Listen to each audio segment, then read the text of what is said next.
This is from Luis at Florida. He said, the pickup I set for an import shipment was not completed. I can't reschedule the pickup via WebShip Plus. What should I do next? This is for an import, so it's overseas and it was missed, and he doesn't have the ability to reschedule it in WebShip. What should he do? He should call Prim and her team immediately and let us know what's going on. We just say, look, it's missed. The shipper overseas is saying they never showed up. First thing we're going to do is verify the pickup address, and then we're going to be talking to DHL USA to find out, what happened and to reschedule that pickup. Most of the time, we need to verify that the contact information is correct and that the pickup location is as it should be, so that it can be found. It surprised me over the years how many of our customers, vendors overseas, or whoever it is that's sending information, give us or give our customers addresses that aren't accurate. It's like their address, but there can be some confusion too about it has to match what's in the DHL database. So sometimes it could be a spelling error. They say, well, it picks up in this city and it's spelled this way, but there's another spelling for it, and in that spelling can be in the DHL system, so that overseas when they go to match those up, it doesn't make sense, and it can cause problems. I don't think this happens very often, but that's the first thing we want to look at, is verifying the address information and the contact information. We'll work on it from this side, from the US side, and we'll work with DHL USA, for example, or UPS, but we can also provide contact information for the carrier at the origin, so that worst case scenario, the shipper can reach out to that carrier and say, this is where you need to pick it up, this is my address, and they can confirm with them that information. So, addressing the problem from two different angles, it's the most efficient way to get that done quickly. Yep.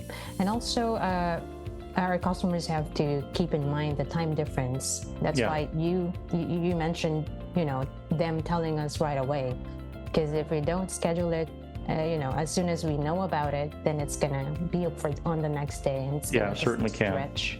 Yeah. Okay. All right. Next one. This is from Elisa from New York. She said, what should I do if my shipment was delivered to the wrong address or recipient? Okay.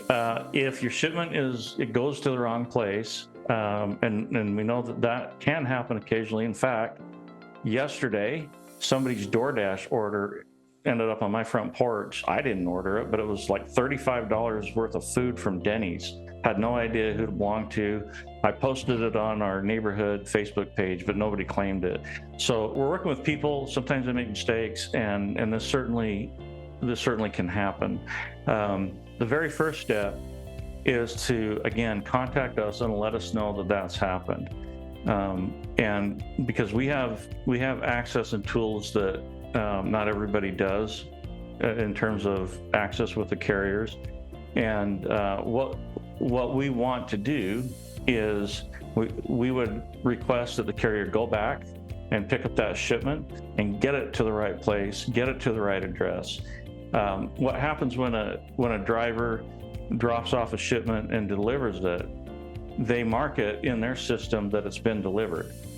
And so according to their information, it's all 100% right and correct. And so there's no way for them to know that they screwed up if we don't let them know. So contact us and we'll take it from there. We'll do what we do behind the scenes to interface with the carrier, so that our customers don't have to spend time doing that, because it can take some time to get this information to the right person. And also, one more thing that our team does is we don't stop at the update showing it's delivered. Anna, our tracking specialist, sends emails to customers asking them to confirm if they really have received their package. So we want to make sure that it gets to the right people and to the right delivery address. Absolutely. Okay, all right. Next one. This is a question from Karina. Okay, I believe she's in Texas, right? So she said, why wasn't my shipment delayed, even though all the information seemed correct when I created the shipment in WebShip Plus? Okay, and I'm assuming that she's talking about delayed through customs. Yes. Mm-hmm. Okay. Yeah, this is really frustrating when this happens, especially if this is the same kind of shipment, or you're shipping to the same receiver multiple times and you've done this before and it's gone through no problem, and all of a sudden, for no apparent reason, your shipment gets held up. Yeah. Most of the time when that happens, it's because we're dealing with individuals, and different customs agents look at things a little bit differently. Sometimes a customs agent might look at a shipment that has, in the past, it's always gone through without any problems, and they hold it up because they may not understand what the commodity is, whereas another customs agent did. I mean, there could be a lot of reasons, but there are also times when customs authorities tighten things up and they start enforcing regulations, or they start doing more inspections than they normally do. We see that in the U.S. as well as every other country out there. That have these shipments fairly regularly, and there's never a problem, and then all of a sudden, for no, like we said, no apparent reason, there's a delay. And generally speaking, it's either because the customs authority in that country is tightening things up, or an individual just doesn't understand, or they do and they're just being nitpicky about inspecting the shipment. So that's usually why that happens. A lot of factors, and like what you said, we deal with people, right? Different people. So in these situations, Rob, what can the customer do to avoid these customs delays? Yeah, so as a general rule, to avoid customs delays, accuracy on the commercial invoice is absolutely key, especially in the description. If you're putting just a model number or a one-word description, even like the name of the product rather than a description. Again, these are people. So a customs agent that looks at a manifest or looks at the commercial invoice, there's thousands that they're looking at. They don't have time to figure out what is being claimed on that commercial invoice. If they don't understand what it is and it's not making sense to them, they're just going to flag it for a physical inspection rather than a wheels up clearance. And so it's important to give descriptions that are accurate. Instead of saying it's model number 35, you need to say a widget, this is a widget, and describe what it does. Yeah, the end use, right? Yeah, what the end user would use it for. That's what they want to know, because that's the information that they're going to cross-reference with the tariff code that further describes what it is, and that way, when they have accurate information, same thing with the values and the unit values. All the information that's on a commercial invoice is critical. That's the governing document of the shipment. And so to avoid delays, make sure you have the right information and accurate information on the commercial invoice. Fill them out correctly, and take the time to make sure you double check your work and make sure that they're done the way that they need to be done. Yeah. And don't forget to attach it. And don't forget to attach it to your shipment. Put it in the sleeve that goes on the on the package. And this is from Gerardo at Texas. So he said, can you explain why I am seeing additional charges on my invoice that weren't mentioned in the initial quote from InXpress? Especially in WebShip Plus. This happens also in the carrier websites as well.